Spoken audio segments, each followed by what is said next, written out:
We're here with a new recipe today. Today I'm going to be making you homemade creamed corn.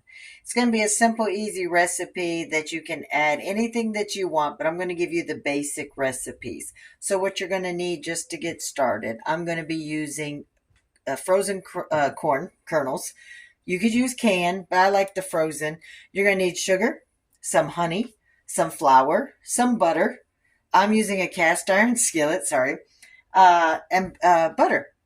And that's all you're going to need. Salt and pepper to taste. So once again, just so you know, you're going to use corn. I'm using frozen. You need a skillet. Have it greased up, ready to go for you. I'm using a cast iron. You want your butter. You're going to need sugar, flour, milk, and some honey with some salt and pepper to taste. And I'll walk you through it, not just talking, but I'm going to show you what to do next for an easy side dish for you. Take a fourth a cup of butter and melt them in your cast iron skillet. While that's melted, have a fourth a cup of flour ready to go. All-purpose, wheat, whatever you want. So let this melt. And you want to wait till it's completely melted down. So some use the microwave to melt it ahead of time. I like the whole flavor in the cast iron skillet. But I got my flour ready.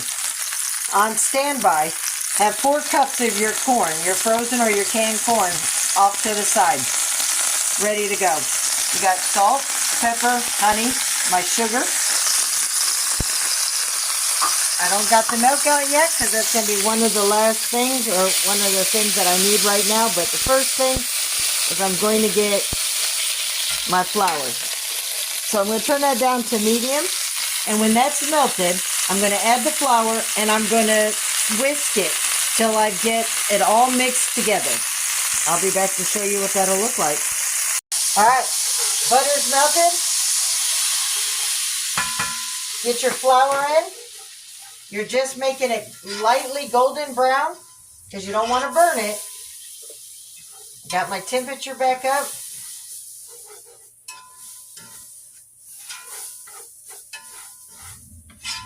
So once it's golden brown, I had my 2 cups of milk ready to go. You're just going to genuinely, slowly pour in that milk. You want to make sure you get all the clumps out. Keep your temperature up. That's why you're whisking. Slowly pour your 2 cups of milk in.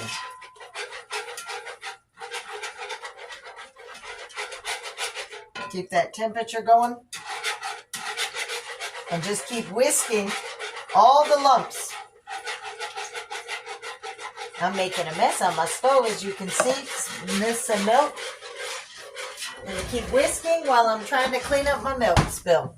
All right. Get it all nice and smooth. Otherwise, you'll get that clumpy flour taste, and you don't want that. That's why you're using your whisk.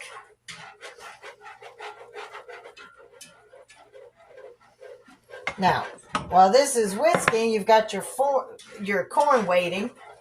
It's getting ready to start boiling. So I'm going to turn my temperature down to medium. At this point, you want to add your 4 cups of corn. Start whisking that into that milk mixture. Looks like a little paste, doesn't it? Okay. Now, you're going to need about 1/4 a spoon of sugar. You can have more or less on you, whatever you prefer.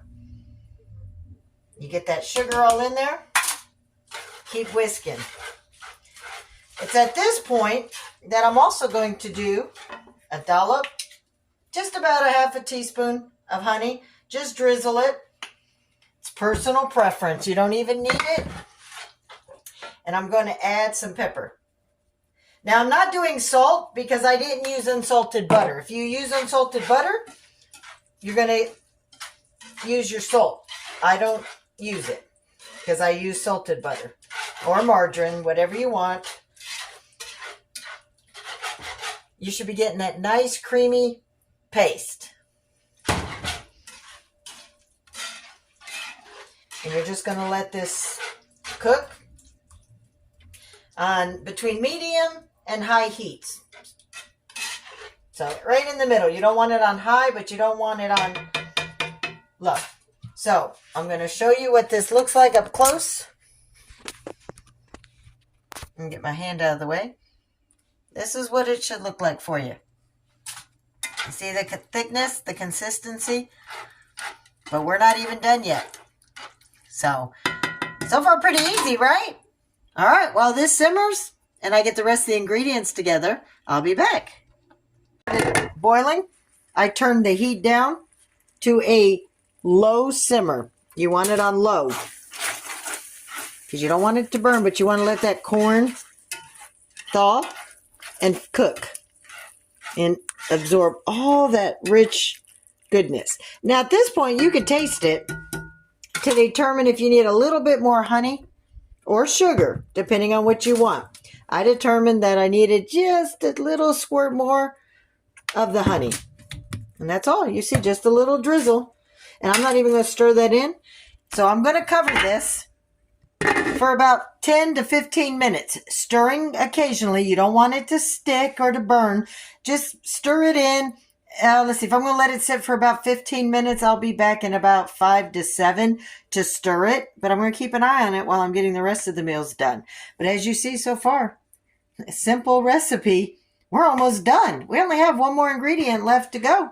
So at this point, we're only looking at one more and we get to eat it. All right. My last 2 steps. I added a dash of maple syrup to give it that richness, and 1/4 cup of whipping cream. Stirred that all in, and look at that. Look at the thickness. Now it's just going to cook on low till I'm ready for it. I'm serving it as a side dish with barbecue chicken, so it's going to sit on low. Look at that. Doesn't that look amazing? Simple homemade cream corn. Now, with this recipe, you can add spices, Cajun, curry, paprika for color. You can add sage, rosemary just to sprinkle up on top, bay leaves. You can melt cheese. At the very end, right before I'm done, I will be topping this off. Okay, it's all done. Now, the only thing I got left to do is I'm going to sprinkle some Parmesan cheese. Yes, you heard me, Parmesan cheese, to finish this off. You don't have to add Parmesan cheese. You could do any kind of cheese, or you don't have to put any. You could even put Gouda, or that there's a Mexican cheese that you can sprinkle that they melt down, goat cheese for queso, or leave it as it is. Anyways, for this recipe and more, hope to see you at Lori's World. Have a blessed day.